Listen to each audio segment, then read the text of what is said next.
আসসালামু আলাইকুম। এটিএন বাংলা সংবাদে সবাইকে স্বাগত জানাচ্ছি নাবিলা রহমান। শুরুতেই বিআরবি কেবলস সংবাদ শিরোনাম।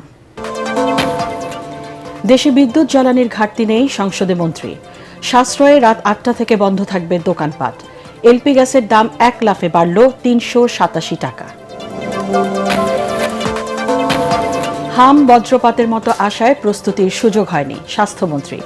রবিবার থেকে দেওয়া হবে টিকা, প্রকোপ না কমা পর্যন্ত স্কুল বন্ধের নির্দেশনা চেয়ে হাইকোর্টে রিট। দণ্ডিত পলাতক আসামি শেখ হাসিনার আইনি সংস্থাকে নিয়োগ দেওয়ার সুযোগ নেই, চিফ প্রসিকিউটর। হাসান মাহমুদ সহ ২২ জনের বিরুদ্ধে ১২ এপ্রিল আনুষ্ঠানিক অভিযোগ।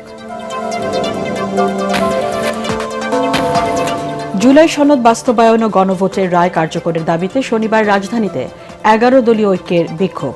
সংসদ পরিচালনায় সরকারি দলের বিরুদ্ধে ব্যর্থতার অভিযোগ।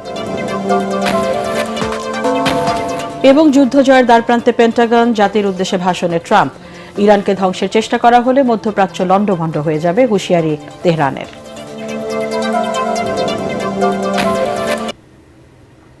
শুনছিলেন বিআরবি কেবলস সংবাদ শিরোনাম, এবার বিস্তারিত। চাহিদা অনুযায়ী দেশে বিদ্যুতের কোনো ঘাটতি নেই বলে জানিয়েছেন বিদ্যুৎ ও জ্বালানি মন্ত্রী ইকবাল হাসান মাহমুদ টুকু।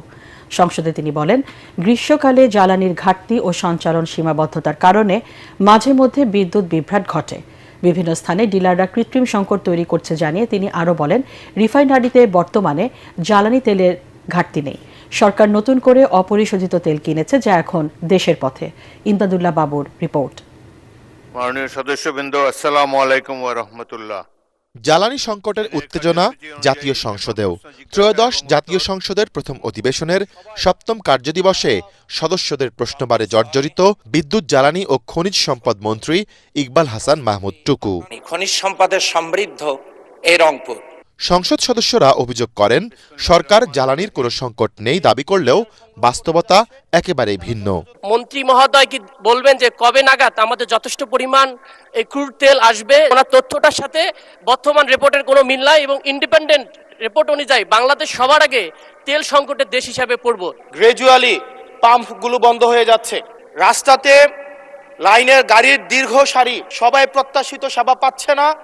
এবং কিন্তু দুঃখজনক বিষয়, সরকার এই বিষয়টি এড়িয়ে যাচ্ছে। দিনে অন্তত ৩০ থেকে ৪০টা ফোন পাচ্ছি এলাকায় যে পেট্রোল পাম্প না থাকার কারণে ডিলার যারা বিক্রি করেন, সেই ডিলার যারা বিক্রি করেন তারাও কারসাজি করেন। জবাবে বিদ্যুৎ ও জ্বালানি মন্ত্রী ইকবাল হাসান মাহমুদ টুকু সংসদকে জানান, পাম্পগুলোতে প্রতিদিন যে পরিমাণে তেল দেওয়ার কথা সেই পরিমাণে সরবরাহ করা হচ্ছে। ইরান ঘটনার পর থেকে হঠাৎ করে বিক্রি বেড়ে গেছে।